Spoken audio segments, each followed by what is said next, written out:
నమస్తే సార్. నమస్తే.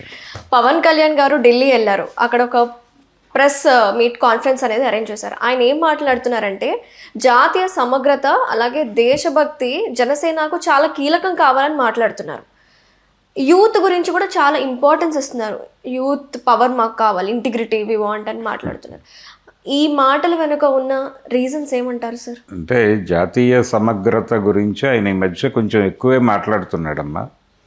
అంటే మొన్న జరిగినటువంటి హైదరాబాద్ ప్రెస్ కాన్ఫరెన్స్, ఆయన ఇంట్లో జరిగిన ప్రెస్ మీట్లో కూడా ఆయన ఒక అడుగు ముందుకు వేసి వేర్పాటువాదం అనేది ఉగ్రవాదంగా మారుతున్నటువంటి పరిస్థితి ఉంది అనేది, అస్తిత్వవాదము ఉగ్రవాదంగా మారుతున్న పరిస్థితి ఉంది దాకా మాట్లాడాడు ఆయన. అంటే ప్రాంతీయవాదం, ఒక ప్రాంతీయవాదము ఈ ఉగ్రవాదంతో సమానము అని చెప్పి మాట్లాడేశాడు. ఈ ప్రాసెస్లోనే ఇప్పుడు జాతీయ సమగ్రత కోసమే జనసేన పెట్టామని చెప్తున్నాడు. ఈ జనసేన ఆయన చెప్తున్నటువంటి జాతీయ సమగ్రత, ప్రాంతీయవాదము, ఉగ్రవాదము, ఈ పదాల చుట్టూ ప్రస్తుతం ఆయన రాజకీయం నడుస్తోంది. దీనికి దేశభక్తిని జోడించాడు. దేశభక్తిని జోడించకపోతే ఈ మాటలకి విలువ ఉండదు అనే విషయం ఆయనకు తెలుసు. బ్యాలెన్స్ అనేదానికంటే కూడా దేశభక్తి అనేదాన్ని రెచ్చగొట్టాలి జనాల్లో. దేశభక్తిని రెచ్చగొట్టి అప్పుడు ఎవరినైనా రెచ్చగొట్టిన తర్వాత దేశ సమగ్రతకి భంగకరంగా వ్యవహరిస్తున్నారు. ఇప్పుడు సపోజ్ ఎవరైనా ఒక ప్రాంతీయ పార్టీ పెట్టినప్పుడు ఆ ప్రాంతపు ఆకాంక్షలు, ఆ ప్రాంత ప్రజలు ఏం కోరుకుంటున్నారో వాటిని ప్రజెంట్ చేయటం కోసం ఆ పార్టీని పెడతారు. ఆయన జాతీయ పార్టీ కాదు, ఆయనది ప్రాంతీయ పార్టీనే. జనసేన అనేది ప్రాంతీయ పార్టీ. అది ఆంధ్రప్రదేశ్ రాజకీయాల్లో ఒక మార్పు తీసుకురావడం కోసం పెట్టిన పార్టీ అని అప్పుడు చెప్పాడు ఆయన. అయితే ఇప్పుడు ఏం చేస్తున్నాడు ఆయన, దాన్ని జాతీయ పార్టీగా తీసుకెళ్ళాలి అనుకుంటున్నాడు. ఎందుకు జాతీయ పార్టీగా మార్చాలనుకుంటున్నాడు? ఆయన తెలంగాణలో కూడా పార్టీని నడపాలనుకుంటున్నాడు. తెలంగాణ అనేది తెలుగు రాష్ట్రం కాదు ఇప్పుడు. అది అంటే తెలుగు రాష్ట్రాల్లో ఒక భాగం మాత్రమే. అది ఆంధ్ర కలిసి ఉన్నప్పుడు గొడవ వేరు. ఇప్పుడు ఆంధ్ర తెలంగాణ విడిపోయాయి కాబట్టి రెండు రాష్ట్రాలుగా చూడాలి. రెండు రాష్ట్రాల్లో ఉనికిలో ఉంటే జాతీయ పార్టీ అవుతుంది. ప్రతి పార్టీ జాతీయ పార్టీగా మారింది. చంద్రబాబు నాయుడు గారు ఇప్పుడు ఆ పార్టీకి జాతీయ అధ్యక్షుడు. తెలుగుదేశం కూడా జాతీయ పార్టీనే. ఇలా ప్రతి పార్టీ కూడా తన రూపాన్ని మార్చుకుని అందులో భాగంగానే ఆయన జాతీయ పార్టీగా మారుతున్నాడు తప్ప దేశంలో అన్ని రాష్ట్రాల్లోనూ పోటీ చేసి ప్రధాన అయిపోదామనే ప్రోగ్రాం ఏం లేదు ఆయనకి. ఆయనకు తెలుసు ఆయన పరిమితి ఏమిటో ఆయనకు తెలుసు. మొన్న ఇక్కడ జరిగిన ప్రెస్ మీట్లో కూడా ఒక మాట అన్నాడు, నేను తెలంగాణ వస్తున్నానంటే ఎందుకు భయపడుతున్నారు, నేను ఇక్కడ ఏదో సీఎం అయిపోతాను అనుకుంటున్నారా, ఏపీలోనే దిక్కు లేదు అన్నాడు. కాబట్టి ఆయనకి కొంత స్వస్వరూప జ్ఞానం ఉంది. అంటే తనేమిటో, తన లిమిటేషన్స్ ఏమిటో ఆయనకు తెలుసు. తెలిసిన దీనిలో ఆయన ఇప్పుడు జాతీయ సమగ్రత అనే ఒక పెద్ద పదాన్ని పట్టుకున్నాడు. ఈ జాతీయ సమగ్రత అనేది మన దేశంలో పివి నరసింహారావు గారు ఒక టైంలో చెప్పాడు, ఇందిరాగాంధీ గారు ఒక టైంలో చెప్పారు. ఆ టైంలో జాతి పోరాటాలు జరుగుతున్నాయి విస్తృతంగా. అస్సాం గణ సంగ్రామ్ పరిషత్ ఈ దేశంతో మాకు సంబంధం లేదు, మేము విడిపోతాం అని మాట్లాడారు. అలాగే పంజాబ్లో ఖలిస్తాన్ ఉద్యమం బలంగా ఉండేది. ఖలిస్తాన్ ఉద్యమం అంటే మేము ఖలిస్తాన్గా ఏర్పడతాం, పాకిస్తాన్ లాగా, ఎలాగో పాకిస్తాన్ ఎలా ఉందో బంగ్లాదేశ్ ఎలా ఉందో ఖలిస్తాన్ పేరుతో మేము కూడా వేరే దేశం ఏర్పాటు చేసుకుంటాం, సిక్కు దేశం అని వాళ్ళు ఖలిస్తాన్ మూమెంట్ మొదలుపెట్టారు. అది కూడా అప్పుడు బాగా వేగంగా నడిచేది. బోడోల్యాండ్ ఉద్యమం ఉండేది, బోడోల్యాండ్. తర్వాత గూర్ఖా ల్యాండ్ ఉండేది బెంగాల్లో, సుభాష్ ఘీసింగ్ నాయకత్వంలో అదొకటి జరిగేది అక్కడ. ఈ వేర్పాటువాద ఉద్యమాల నేపథ్యంలో జాతీయ సమగ్రతని కాపాడుకోవటం అనే పేరుతో ఈ జాతి పోరాటాల మీదకి సైన్యాన్ని పంపించి అణిచివేశారు.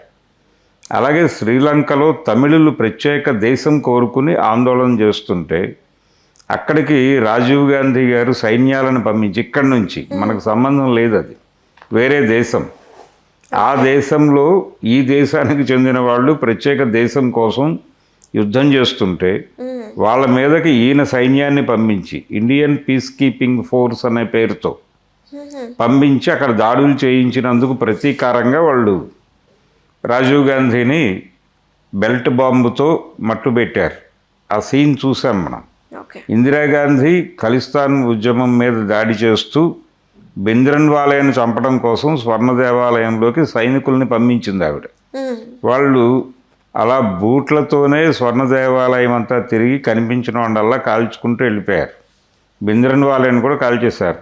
ఆపరేషన్ బ్లూ స్టార్ అనే పేరుతో జరిగింది అది. దానికి ప్రతీకారంగా ఆవిడ అంగరక్షకులుగా ఉన్న బియాన్ సింగ్, సత్వంత్ సింగ్లు ఆవిడ్ని చంపేశారు. కాబట్టి దానికి కారణం జాతి పోరాటాల మీద ఆవిడ చేసినటువంటి, ఆవిడ వ్యవహరించిన తీరు. అంటే ప్రాంతీయ ప్రజల ఆకాంక్షల్ని ఆవిడ బుల్డోజ్ చేసిన ప్రతిసారి జనం తిరగబడ్డారు. ఆంధ్రప్రదేశ్లో ఎందుకు తెలుగుదేశం పార్టీ గెలిచింది? ఎన్టీ రామారావు గారు పార్టీ పెట్టగానే 9 నెలల్లో ఎలా అధికారంలోకి రాగలిగాడు? ఆయన గొప్పతనం కంటే కూడా ఆ టైంలో కేంద్ర ప్రభుత్వం మీద వ్యతిరేకత దేశవ్యాప్తంగా పెరిగి ఉంది. ఓకే. అంటే ఈ జాతి పోరాటాలన్నీ జరుగుతున్న టైంలో ఆయన పార్టీ పెట్టాడు. పార్టీ పెట్టగానే తెలుగు ప్రజల్లో కూడా ఆ కోరిక ఉంది.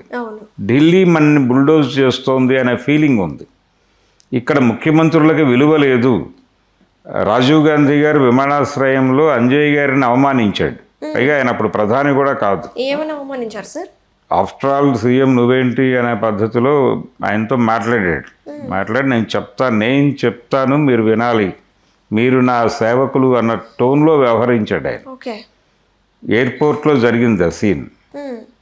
అంటే ఈయనేదో చెప్పబోయాడు, ఆయన అసలు పట్టించుకునే మూడ్లో లేడు. చాలా అగ్రెసివ్గా, ఒక రకంగా ఒక బానిసని యజమాని ఎలా తిడతాడో అలా తిట్టి వెళ్ళిపోయాడు ఆయన. ఈ సీన్ జనాల్ని చాలా గాయపరిచిన సందర్భము. ఈ పెయిన్కి ఎన్టీ రామారావు కనెక్ట్ అయ్యి ఆయన తెలుగువాడి ఆత్మగౌరవాన్ని ఢిల్లీ నడివీధుల్లో అమ్మేస్తున్నారు అన్న డైలాగ్ కనెక్ట్ చేసుకుంది ఈ మొత్తం జనాల్లో ఉన్న అసంతృప్తిని. అందుకని గెలిచాడు ఆయన 9 నెలల్లో. ఓకే. జనంతో ఆ కనెక్టివిటీ లేకపోతే ఆయన 10 సంవత్సరాలు పవన్ కళ్యాణ్ లాగా ఆయనకు కూడా 10 ఏళ్ళు పట్టి ఉండేదేమో, కానీ ఆ పరిస్థితి కాదు. అందుకని ప్రజల ఆకాంక్షలకి భిన్నంగా ప్రజలు ప్రాంతీయ పార్టీలని ప్రాంతీయ ఆకాంక్షలు నెరవేర్చే పార్టీలుగా చూస్తారు. ఇప్పుడు పవన్ కళ్యాణ్ జాతీయ పార్టీగా మారే క్రమంలో ఆయనకి జాతీయ సమగ్రత గుర్తొచ్చింది. ఇప్పుడు గుర్తొచ్చిన తర్వాత దేశభక్తి గుర్తొచ్చింది. దేశభక్తి పేరుతోనే దాడులు జరుగుతాయి ప్రాంతాల్లో. అందుకని దేశభక్తి, జాతీయ సమగ్రత మా మూలం, మా ఆలోచనలకు అదే డ్రైవింగ్ ఫోర్స్ అన్నట్టుగా మాట్లాడుతున్నాడు ఆయన. ఇది ప్రమాదం. అంటే పవన్ కళ్యాణ్ నెమ్మదిగా ప్రమాదకరంగా మారుతున్నాడు అనటానికి ఈరోజు ఆయన ప్రెస్ మీట్, ఆయన ఏదో దేశమంతా పోటీ చేస్తాడు, ప్రధాని అయిపోతాడు అని భయపడాల్సిన అవసరం ఏం లేదు. ఆయన కేవలం తెలంగాణలో, అది కూడా భారతీయ జనతా పార్టీ కోసం పోటీ చేస్తున్నాడు ఆయన. ఇక్కడ ఆంధ్ర సెటిలర్స్ ఓట్ బ్యాంక్ ఒకటి ఉంది తెలంగాణలో. ఆ ఓట్ బ్యాంక్ని తన వైపు మళ్లించుకోవటానికి, వాళ్ళ మనసుల్లో వాళ్ళ రక్షకుడిగా తాను ప్రొజెక్ట్ కావటం ద్వారా ఆ ఓట్ బ్యాంక్ని తన వైపు మళ్లించుకోవటం. రేపు తెలుగుదేశం పార్టీ కూడా ఎంటర్ అవుతోంది తెలంగాణలో. వాళ్ళు కూడా వచ్చే ఎన్నికల్లో నిర్వహించే పాత్ర అదే. ఆంధ్ర రక్షకులుగా నిలబడి ఎన్టీ రామారావు గారి పేరు చెప్పి ఆంధ్ర ఓట్ బ్యాంక్ని తమ వైపు డైవర్ట్ చేసుకోవటం. ఈ 2 పార్టీలు ఆ పని చేసి బీజేపీకి హెల్ప్ చేస్తాయి. ఈ ప్రోగ్రాం మొదలైంది. అందులో భాగమే ఇప్పుడు ఆయన ఢిల్లీ వెళ్ళి తన పార్టీని జాతీయ పార్టీగా అప్గ్రేడ్ చేయటం కోసం ప్రయత్నం చేస్తున్నాడు. అయితే ఇప్పుడు టీడీపీ నేతలు మరి ఏ విధంగా వాళ్ళు మాట్లాడాలనుకుంటారు సార్? మరి వాళ్ళకి సంబంధం లేదు, వాళ్ళకి ఇది మంచిదే. దీన్ని జాతీయ పార్టీ పెట్టాలి అంటే కూటమి సభ్యులు కదా వీళ్ళందరూ, ఎన్డీఏ మెంబర్స్, ఎన్డీఏలో భాగస్వాములు కాబట్టి వ్యూహంలో భాగంగానే ఈయన మాట్లాడుతున్నాడు. రేపు పొద్దున్న చంద్రబాబు కూడా ఇదే మాట్లాడతాడు. జాతీయ సమగ్రత, ప్రాంతీయ ఉద్యమాలు, ఇంకేముండదు. స్పందిస్తే ఏవైనా జగన్మోహన్ రెడ్డి మాట్లాడాలి. జగన్మోహన్ రెడ్డికి కూడా ఢిల్లీ లెవెల్లో మాట్లాడటానికి ఇబ్బంది ఉంది. ఇబ్బంది ఉంది. నిజానికి ఆంధ్రప్రదేశ్లో స్టూడెంట్స్ ఎవరైనా రోడ్డు మీదకి వచ్చి ఈ విషయం మీద మాట్లాడే అవకాశం ఉంది. అంటే ఢిల్లీ రూలింగ్లో చాలా ప్రాంతాలలో ఈ నిట్ లాంటి పరీక్షలు వీటికి వెళ్ళి బలైపోయిన ఆ ప్రస్తావన కూడా చేశాడు ఆయన. అంటే కాక్రోచ్ మూమెంట్ని కూడా పవన్ కళ్యాణ్ ప్రస్తావించాడు ఆ ప్రెస్ మీట్లో, ఇప్పుడు జరిగిన ప్రెస్ మీట్లో మాట్లాడుతూ వీళ్ళకి రెస్పాన్స్ బాగానే వస్తుంది, అంటే అన్రెస్ట్ ఉంది జనాల్లో అనేది అర్థం చేసుకోవాలి.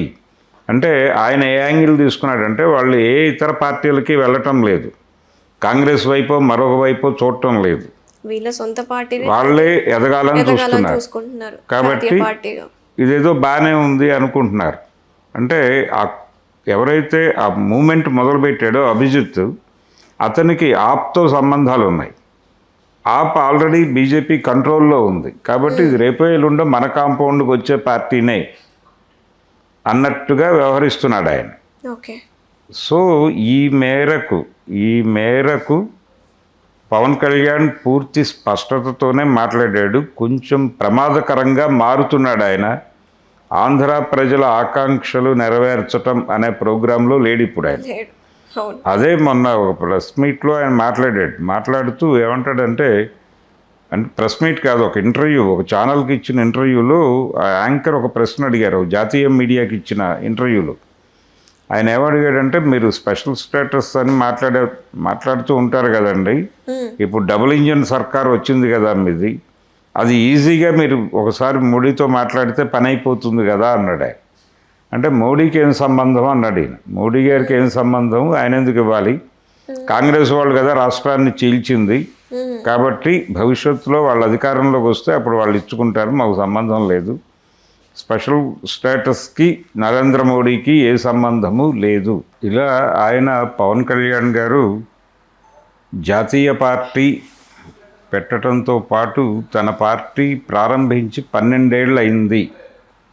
12 ఏళ్ళు అయిన సందర్భంగా జాతీయ సమగ్రత కోసం ఈ సమావేశం పెట్టినట్టుగా ఆయన ఢిల్లీలో మాట్లాడాడు ఈరోజు.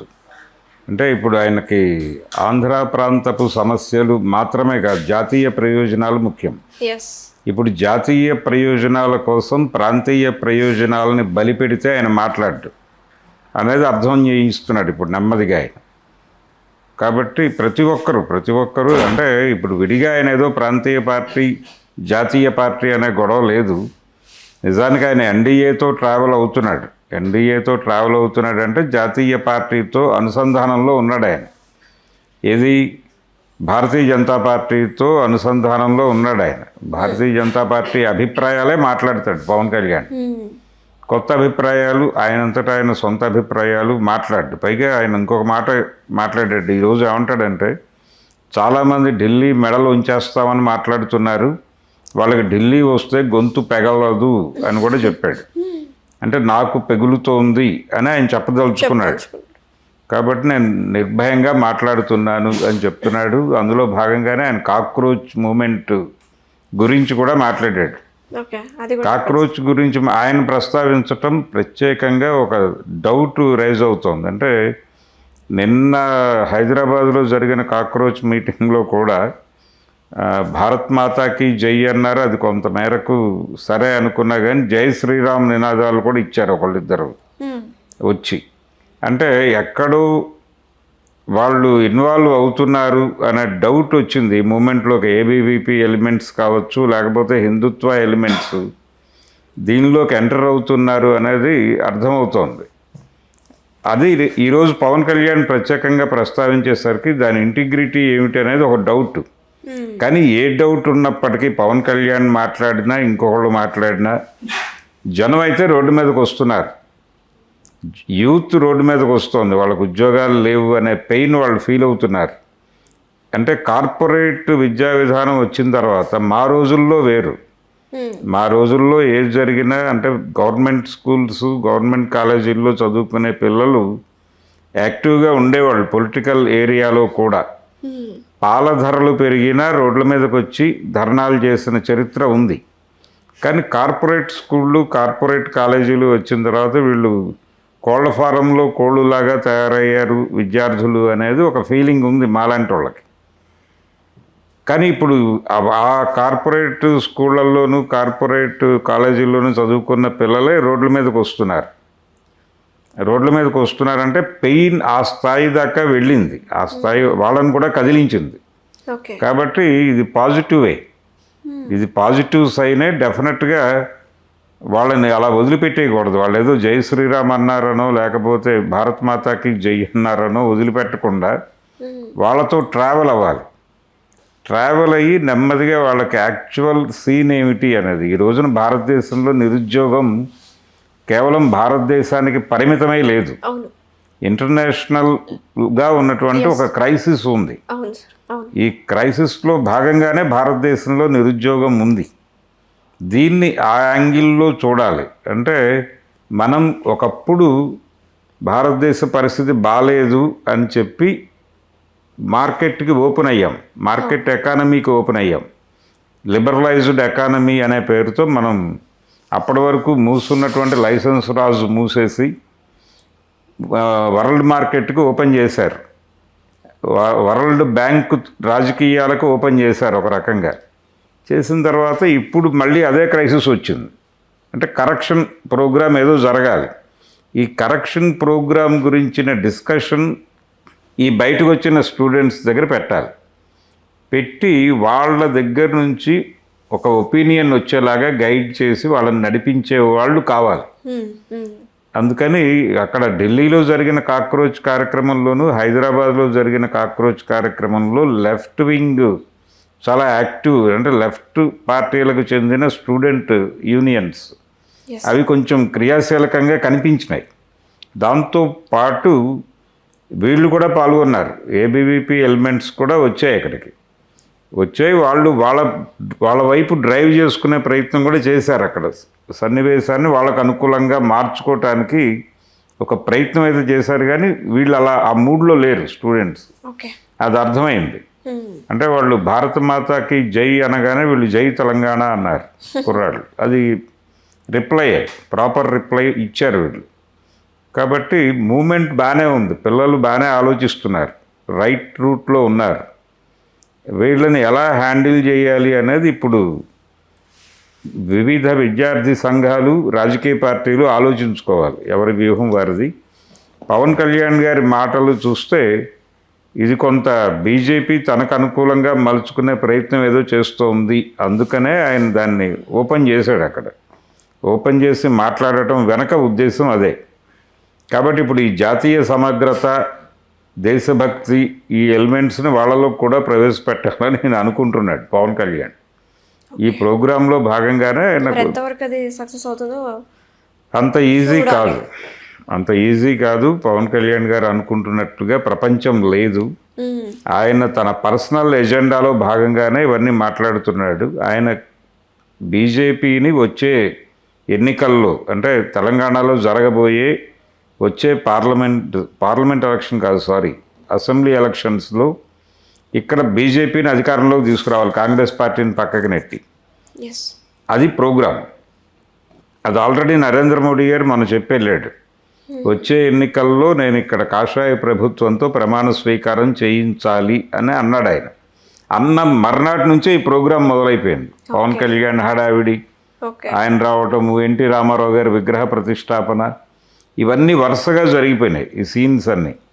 కాబట్టి వీటన్నిటి వెనకాల ఒక ప్రోగ్రాం ఉంది.